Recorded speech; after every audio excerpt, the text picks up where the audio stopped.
Hello, everybody! I told you we were going to get something a little super, and indeed, we are. We're getting to... shit. Dragon Ball Super. I don't know why I had that backwards. Yes, we're finally getting into Dragon Ball Super. Now, yes, I know I have not read all of Dragon Ball yet, but I have watched the entirety of Z. I watched the entirety of Dragon Ball. I think I might have missed a movie or two. Me. Not the end of the world for missing all the Dragon Ball movies. I haven't seen Curse of Blood Rubies. That's the one I have not seen.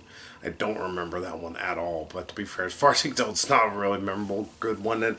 Anyway, so I'm here to talk about Dragon Ball Super, and actually to talk about one of the big things I know some people may have an issue with. And if you're wondering why, I'm trying to read the artist's name because I cannot pronounce it. Toyo Taro? I'm sorry, I'm pronouncing your name like an idiot because I am an idiot. And yes, I actually want to talk about the fact that Akira Toriyama actually helped to write most of this, but he did not draw it. Now, I actually like Akira Toriyama's art. I think he can be actually really lively. In fact, I do like some of his writing, though sometimes he can just veer a little bit too much towards the juvenile to the point where I begin to lose my effing mind. But I don't think he's the worst writer in all of the world. In fact, I think he can be really, really damn good. He can be really, really smart. He can have some clever jokes. And here I think he actually is returning to form. There is some clever stuff throughout all of this. First off, to explain what even happens in this. Those who have watched Dragon Ball Super do realize that, or do understand that the first 27 or so episodes are completely devoted to the Battle of the Gods and also Resurrection F. Which both for good or bad, that means that you really have very limited amount of pretty much new stuff you're going over. You have the Battle of the Gods, which, hey, it's the introduction to Beerus, but you then have Resurrection F, which is just reintroducing Frieza and giving Frieza a new form, and happenstance, Goku and Vegeta a new form.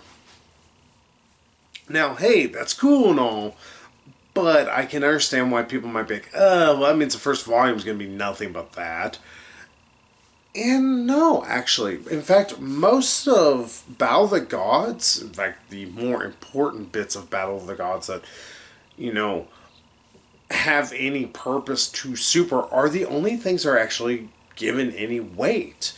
Most of all of Battle of the Gods that deals with the other kind of minor stuff and reintroducing Dragon Ball Z characters and giving you more, it's like, hey, let's catch up with them. It's not there. In fact, Emperor Pilaf is not there at all, thank God. And that is such a breath of fresh air, the fact that it just glosses over it. It does go over the important stuff of showing off Beerus being a badass, showing Vegeta's care for Bulma, and by, after a game hit him going fucking bananas, for lack of a better word usage. And even Resurrection F is just spoken of. It's like given just like this, like, oh, here's like a paragraph over Resurrection F and saying that Goku and Vegeta were able to attain new forms, and that they were able to eventually talk Whis into training them, and so that way they can become more powerful. It's like, okay, that's awesome. So what does this actually deal with more than anything? The Universe 6 and 7 battle, where they're pretty much fighting against each other. You get to see Champa, and you get to learn more about Champa. The fact that it decides to dive headlong into this, and we really get to see what is happening with all these different characters, and get to see, hey, it's like, here's how this happens. This is these new characters, and also get to see, here's what Champa's group is, and we also get to see what ends up happening to Dragon Ball, or the fact that Boo's kind of stupid. You can see that kind of doesn't, that he's worse at Goku. And damn it, it's funny. It's really funny. Just learning just how bad, these characters are not the smartest bulbs in the chandelier. They're kind of dopey. And also, you get to see that, Vegeta tries to look He's trying to be more noble. He's trying to be still the Prince of all Saiyans and still a bit of a violent man at times, but he's also trying to be a bit of more of a noble warrior. Sure, he's going to kill his opponent if his opponent, can't be killed, but he's not just going to be like, just have a ruthless killer, just going to kill no matter what, because it sounds like fun. Interesting. And not only that, but I like all the stuff with Beerus and Champa. I love their interactions with each other. I love the fact that these brothers do not get along at all. And it's just funny watching them bicker and argue amongst each other because it's very childlike, but you realize like these are two of the most powerful beings in universes and they're just literally could explode with anger literally at any moment and wipe out a lot of people for no reason or in fact they're just two raging dickheads. And also, I just have to throw it out there, and the reason why I'm wanting to mention the artist, that is this gentleman's name here, and I am very sorry, I cannot pronounce it. I am too stupid to say that. Holy shit, is the art fantastic in this. Toriyama always had really good art, but this gentleman's able to capture the era of Toriyama, but also still make it feel his own. And that is such a noble effort. Or not just a noble effort, but it's a great thing he's able to do. It's like, okay, very few people can make you think, oh yeah, this is totally, these characters, this is this. With still making it feel like, okay, this is their take on these characters. They never feel like they're out of place. They feel like they could fit right into an older Dragon Ball story. They feel like, okay, like you could have Champa standing there next to Pilaf whenever he was originally trying to call forth the dragon in the very first few volumes. That is such a great accomplishment there.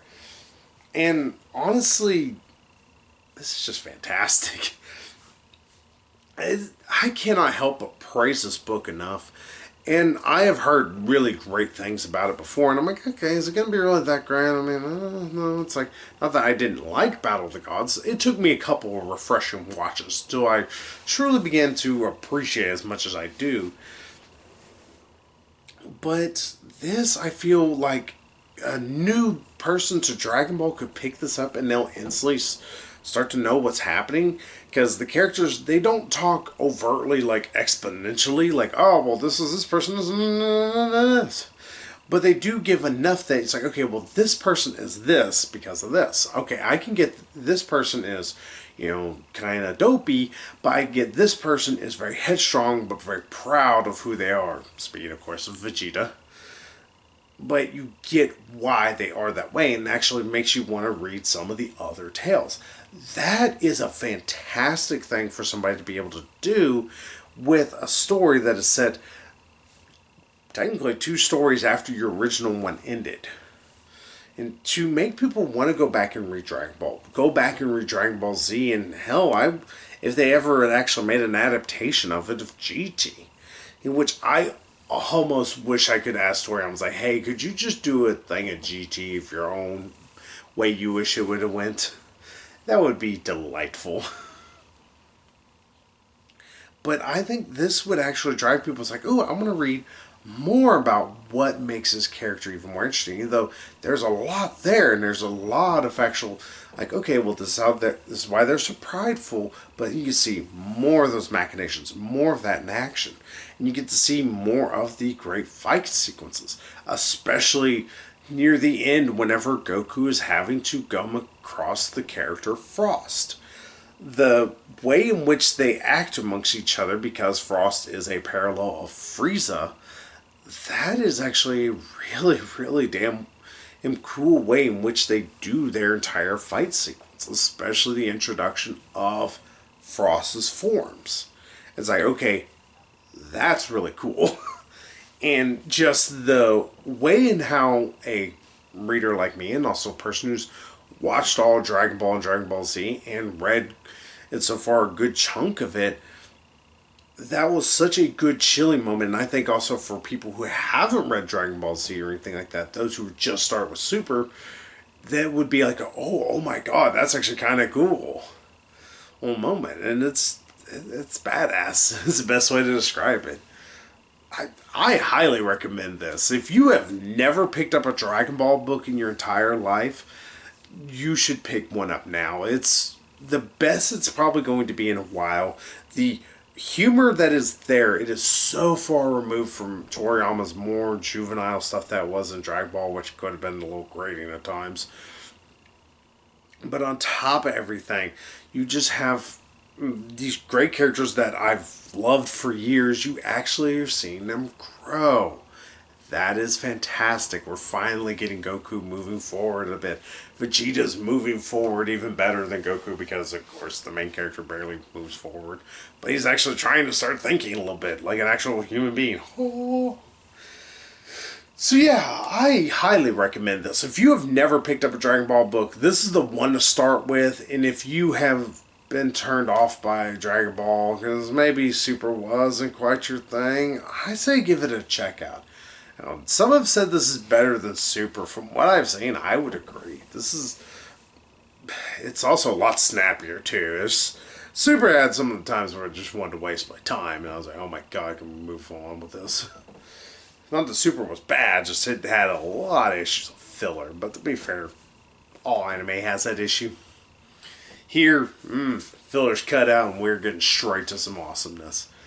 So, hey, that's Dragon Ball Super Volume 1. Pick it up. It's actually one of the best mangas I've read in quite a while, which is kind of saying something. But hey, we need to see about somebody else who's a little powerful and check on them, since last time I was a little negative. But hey, until then, I'll see y'all there. So until then, bye-bye, everybody.